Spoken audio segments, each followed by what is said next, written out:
Good morning everyone! Ipagpatuloy natin ang ating journey adventure. Dito pa rin tayo sa Kai Tak, the old airport. At hindi pa tapos talaga na pagandahin itong dating airport. Ayan, ang dami pa rin mga under construction. At itong park ay hindi pa talaga okay. Under renovation pa lang ang lahat, mga YT friends.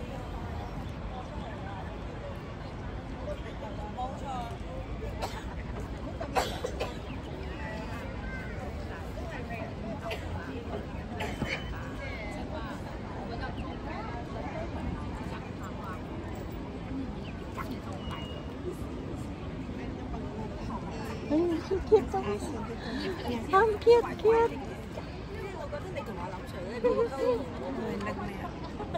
Ano ti ada nga ta ita? Pangkanganapan? Napanak itang kotse. Ay, kumbaga park. Ni Tesla Model Y. Oh, naala mata?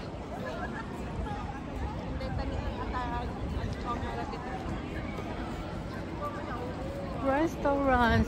Kasi lababatit pa dagito ito kay tayo. Ay, nagpintas to ato ino ko ha. After 2 years ko na. Oo, 1 year lang ang. Wala to yung agramot na. Kita maaji tamar ide. Maaji tamar ide nagkano.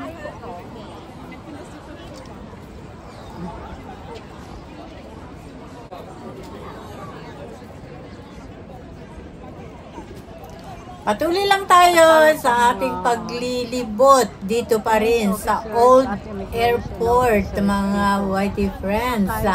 Maluwang itong lugar na ito. So, ang daming mapapasyalan. Kapag ito ay ayos na ang lahat, maganda itong pasyalan at very convenient din mga friends kasi may MTR na pumupunta dito. So patuloy lang tayo sa ating journey.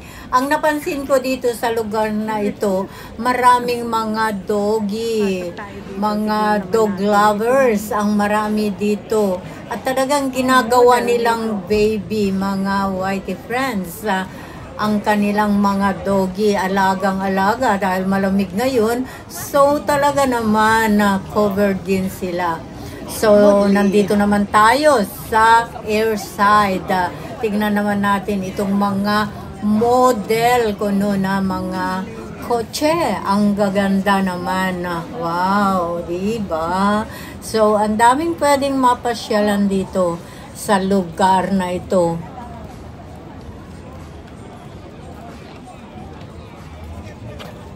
At of course, nakaugalian, picture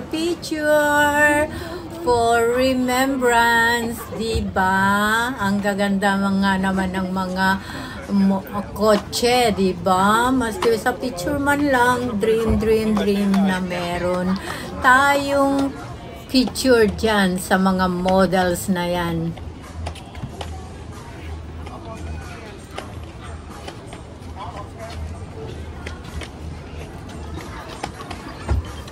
Side.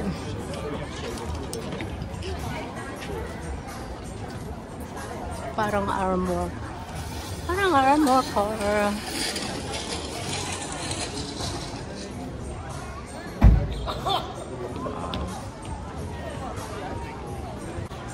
Oh my gosh. Bagong model daw.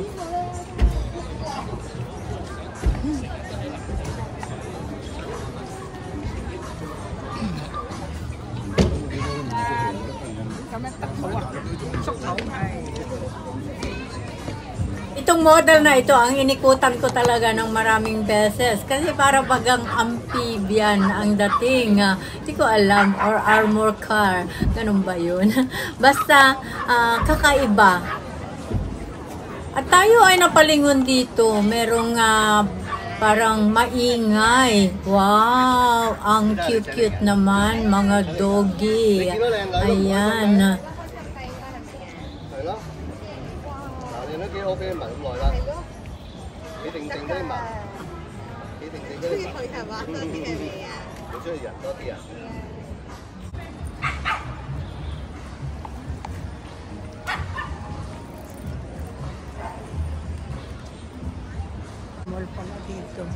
？Tara, samahan niyo si Ho sa walking naman tayo. Tignan natin kung ano ang meron dito.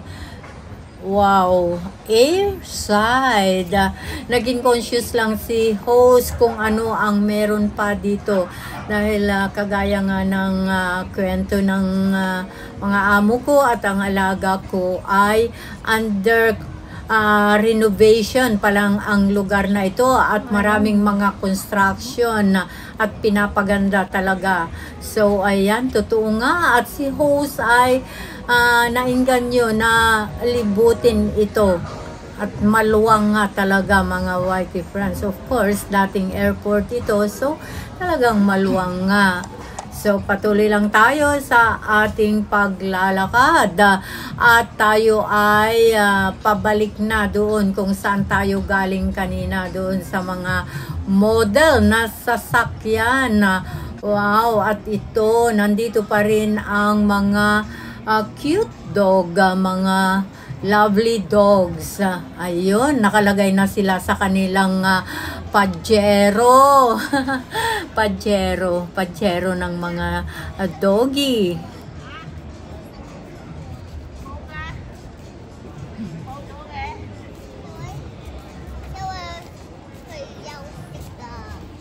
Giao sự mẫu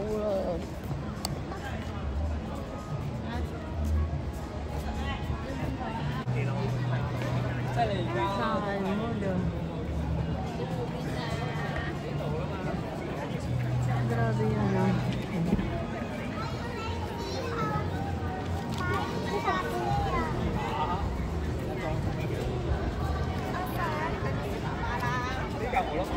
Dali.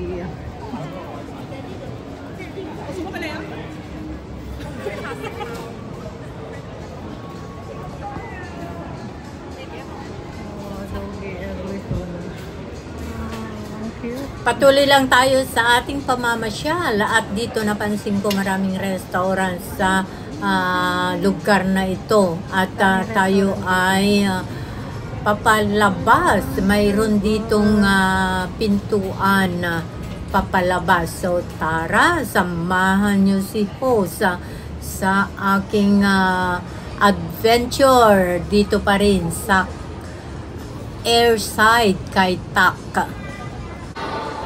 Paglabas natin doon sa gate na yon ay part pa rin ng AirAsia. Kumbaga ay meron lang nakalagay doon na gate. Papunta naman dito at mas maraming restaurant dito mga whitey friends. But of course, hindi na tayo papasok doon sa kaloob-looban. At syempre, tayo ay look back. Ayan yung pinanggalingan natin kanina. So, patuloy lang tayo at tayo ay a little bit later, tayo ay lalabas. Ayan, naglalakad na si host papalabas dito sa airside shopping mall. At eto na yung pintuan going out. Lumabas na tayo mga whitey friends. At ipagpatuloy natin ang pamamasyal dito pa rin sa part ng park na under renovation pa lang. At yung mga puno ng kahoy na itinanim ay mga babies pa. So, after a year, maybe, malalaki na sila. Wow, lalong mas maganda ang lugar na ito. Bamboo Plaza. At yung next plaza naman, which is still a part of airside, ay tinawag nilang Bamboo Plaza. Kasi nga, ang daming mga bamboo dito. Ang daming bamboos, mga friends. Ayan, mga bamboos, mga yan. O yan, yan. Dito nakapaikot yung mga bamboo. Kaya tinawag na Bamboo Plaza. Wow, ang ganda naman.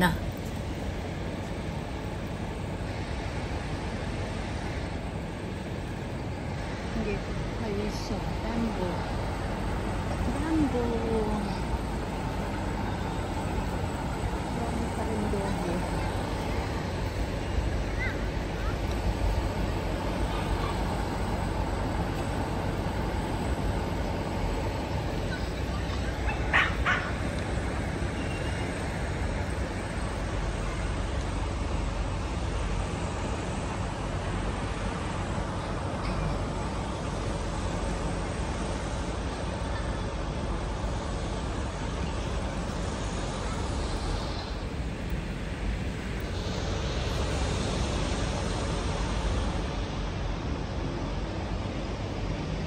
Pasok tayo dito sa Bamboo Plaza.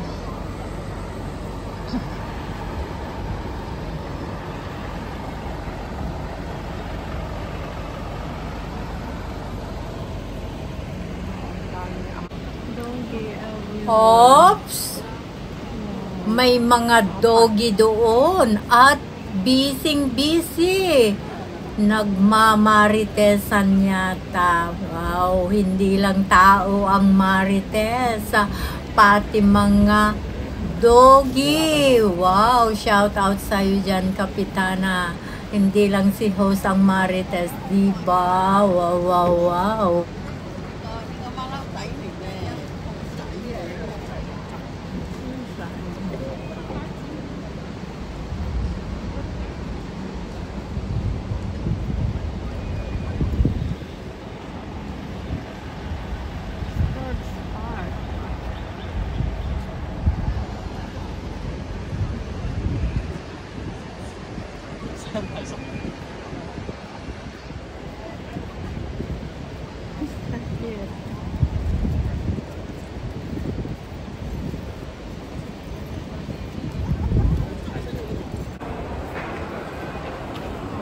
Dito kami sa Airside Plaza.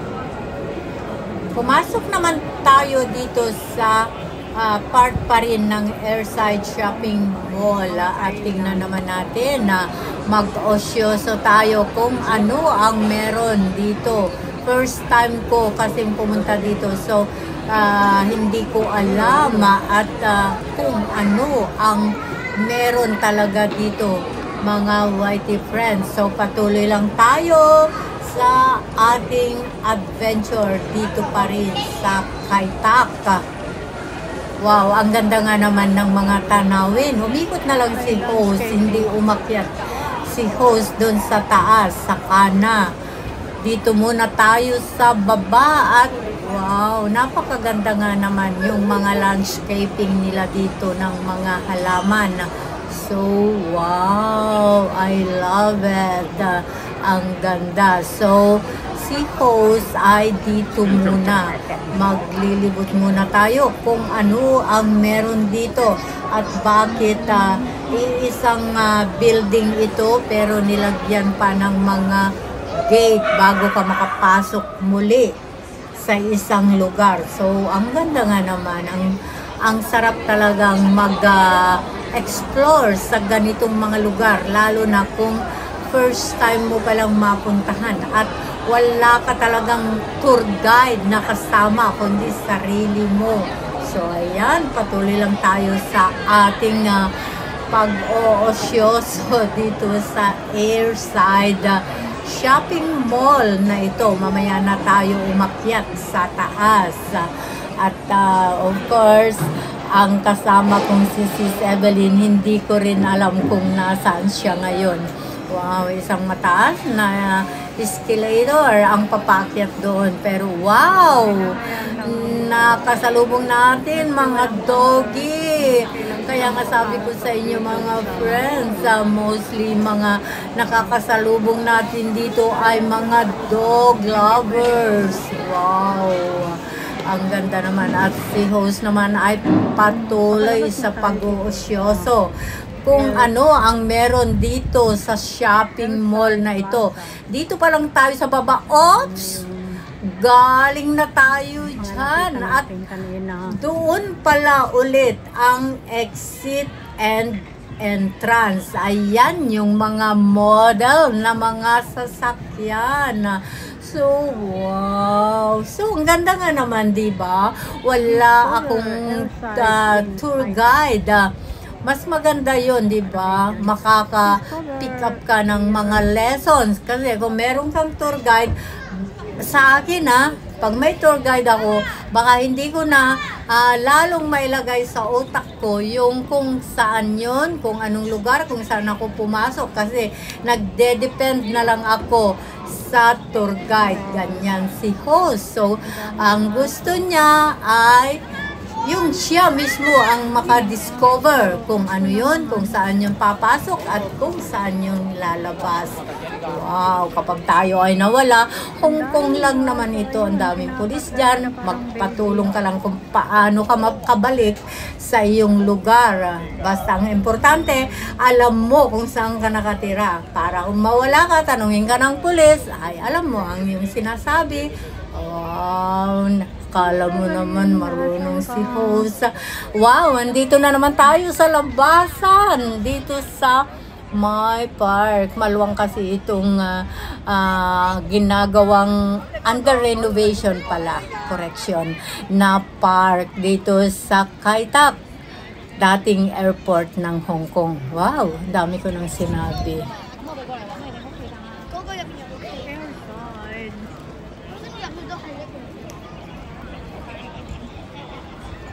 Under renovation pa lang mga white friends.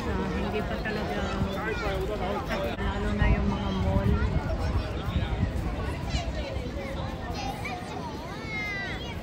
At ito pa rin yung under renovation na park, mga friends, napakaluwang. At kapag natapos ito, for sure, sigurado, napakaganda. At maraming magtatambay sa park na ito para mag-date. At of course, isa na rin ako sa magtatambay. Maski solo flight lang si host. Wow! Pupuntahan ko at babalikan talaga ang park at lugar na ito. Ipagpatuloy lang natin ang ating adventure dito pa rin sa Kai Tak. Wow! Ang ganda nga naman. Hindi pa tapos ang Kai Tak Park, pero napakaganda na at ang dami nang nagtatambay dito. Very relaxing place nga naman, mga whitey friends. 100% babalik pa rin tayo dito para mamasyal. Negosyo, mga nagtitinda, kanya-kanyang racket. Kanya-kanyang racket. Ang daming mga police officer. Ayan. Mga officer, immigration officer, mga police, ganyan. Ayan sila. Oh. Nagro-ronda. Ang dami dito nagkalat, mga whitey friends. Kaya nang sinabi ko sa mga una kong video, ito ay ang old airport. Kumbaga ginawa nilang ganito, pinaganda dahil na-move yung airport sa Tongchong. So ginawa ito na tourist spot. Under renovation pa rin, marami pa rin ginagawang renovation. So stay tuned lang tayo at bali-balita na lang tayo sa mga magagandang improvement. Maraming salamat sa inyong pagsama dito sa adventure na ito. See you in my next video. I love you all.